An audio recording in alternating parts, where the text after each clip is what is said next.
Hello, welcome to my channel. ഇന്നത്തെ video eyebrows വളരെ കുറവുള്ള ആൾക്കാർക്ക് വേണ്ടിയുള്ളതാണ് കേട്ടോ. അപ്പം എന്നെ പോലെ എൻ്റെ ഈ ഐബ്രോസ് കണ്ടു കഴിഞ്ഞാൽ എനിക്ക് ആക്ച്വലി പറഞ്ഞു കഴിഞ്ഞാൽ ഐബ്രോസ് ഉണ്ട്, ബട്ട് എൻ്റെ ഐബ്രോസ് ഭയങ്കര തിന്നാണ്. അതുപോലെ തന്നെ എന്താ പറയുക, ഭയങ്കര തിന്നുമാണ്. കളറും ഒത്തിരി ഡാർക്ക് കളർഡ് അല്ല. അപ്പം ഞാൻ യൂഷ്വലി എന്ത് ചെയ്യുന്നത് വെച്ചാൽ ഐബ്രോസ് എടുക്കാൻ പുറത്തൊന്നും പോകാറില്ല. ഞാൻ ഐബ്രോസ് എടുക്കുന്നത് ഇതുപോലത്തെ സാധനം വാങ്ങിച്ചിട്ട് ഞാൻ തന്നെയാണ് ഇങ്ങനെ ഷേപ്പ് ചെയ്ത് ആവശ്യത്തിനുള്ള ഷേപ്പൊക്കെ കൊണ്ടുവരിക. അങ്ങനെയാണ് ഞാൻ യൂഷ്വലി ചെയ്യുന്നത്. പിന്നെ എൻ്റെ ഈ ഐബ്രോസ് ഉണ്ടോ, ഈ ഐബ്രോസും കണ്ടോ. അപ്പം നമ്മൾ യൂഷ്വലി ഐബ്രോസ് നമ്മൾ ഇത് ചെയ്യുമ്പം എപ്പോഴും നമുക്ക് ഇവിടെ കുറച്ച് കളർ നമ്മുടെ സ്കിന്നിൻ്റെ കളറിൽ ബ്ലെൻഡ് ആവുന്ന കളറായിട്ട് ചെയ്യണം. പിന്നെ ഇവിടെ കുറച്ച് തിക്കായാലും കുഴപ്പമില്ല. പിന്നെ ഇവിടോട്ട് കുറച്ച് സ്കിന്നിൻ്റെ കളറിൻ്റെ കൂടെ ബ്ലെൻഡ് ആവണം. അല്ലെങ്കിൽ നമുക്ക് ആ ഒരു നാച്ചുറൽ ലുക്ക് വരത്തില്ല. അതാണ് മെയിൻ തിങ്. ചിലരെയൊക്കെ കണ്ടു കഴിഞ്ഞാലുണ്ടല്ലോ, നമ്മൾ ഇവിടുന്ന് ഇവിടം വരെ ബ്ലാക്ക് കളറായിട്ട് തോന്നിക്കും. അപ്പോൾ അങ്ങനെ ചെയ്യുമ്പോൾ തന്നെ നമുക്ക് ഒരു ആർട്ടിഫിഷ്യൽ ലുക്ക് വരും. അപ്പോൾ ബേസിക്കലി നമ്മൾ എന്താ ചെയ്യേണ്ടതെന്നുള്ള ഒരു കാര്യമാണ് ഞാൻ പറയാൻ പോകുന്നത്. നമ്മൾ എന്താണേലും ഐബ്രോ പെൻസിലാണേലും വാട്ട് എവർ ഇറ്റ് ഈസ്, നിങ്ങൾ വാങ്ങിക്കുമ്പം എപ്പോഴും ബ്ലാക്ക് കളർ വാങ്ങിക്കരുത്. കുറച്ചൊരു ബ്രൗൺ ഷെയ്ഡുള്ള ഒരു കളർ വേണം വാങ്ങിക്കാൻ. എന്നാലേ നമുക്ക് അത് വരച്ച് വരുമ്പോഴത്തേക്കിന് കുറച്ചെങ്കിലും നാച്ചുറലായിട്ട് തോന്നിക്കുകയുള്ളൂ. പിന്നെ ഞാൻ ചെയ്യുന്ന എങ്ങനെയാണെന്ന് വെച്ച് കഴിഞ്ഞാൽ, എൻ്റെ കയ്യിൽ എന്താണ് ഇത് ബോബി ബ്രൗണിൻ്റെ ലോങ് വെയർ ജെൽ ഐലൈനറാണിത്. അപ്പം ഇത് ഈ പറഞ്ഞതുപോലെ ഇതിൻ്റെ കളറ് എസ്പ്രസോ ഇങ്ക് എന്നാണ്.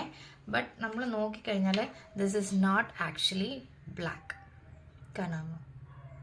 ഇതും പിന്നെ ഈ ഒരു ബ്രഷ് എനിക്ക് വന്ന് മെബിലിൻ്റെ ബ്രഷാണ്. ഇങ്ങനത്തെ ഒരു ബ്രഷും കൂടെ ഞാൻ യൂസ് ചെയ്യുന്നത്. ഇപ്പം എൻ്റെ ഈ ഐബ്രോസ് കണ്ടു കഴിഞ്ഞാൽ ഞാൻ യൂഷ്വലി എങ്ങനെയാണ് ചെയ്യുന്നതെന്ന് വെച്ച് കഴിഞ്ഞാൽ, ഇപ്പുറത്തെ ഐബ്രോസ് ഞാൻ ചെയ്ത് കാണിക്കാം. ഇപ്പം ഇവിടെ നമ്മൾ ചെയ്യുമ്പം ആദ്യമേ നമ്മളൊരു ഔട്ട്ലൈൻ കൊടുക്കുക. ഔട്ട്ലൈൻ കൊടുത്തിട്ട്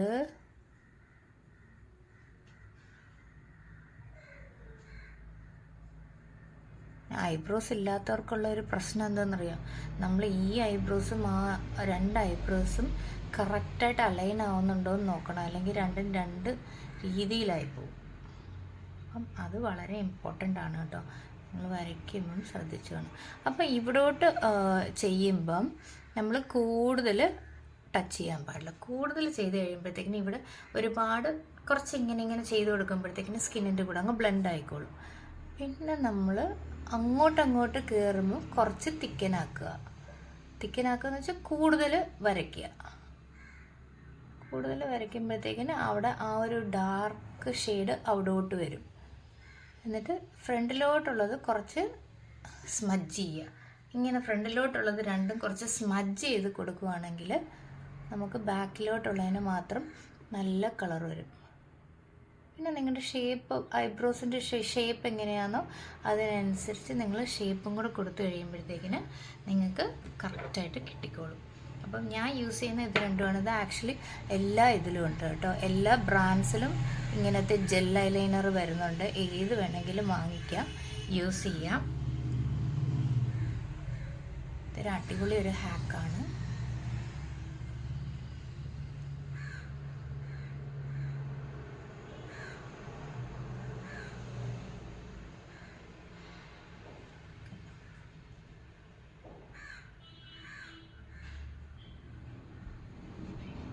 എപ്പോഴും ഇങ്ങനെ ചേരുന്ന സ്ഥലം കുറച്ചൊന്ന് സ്മഡ്ജ് ചെയ്ത് കൊടുക്കുക. കാണാമോ?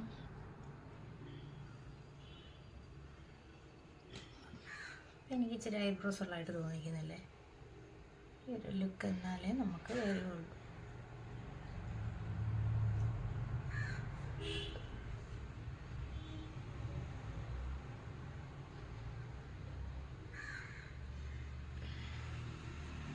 ഇതാണ് ഐബ്രോസ് ഇല്ലാത്തവർക്ക് ഞാൻ തരുന്ന ഒരു അടിപൊളി ഹാക്ക്.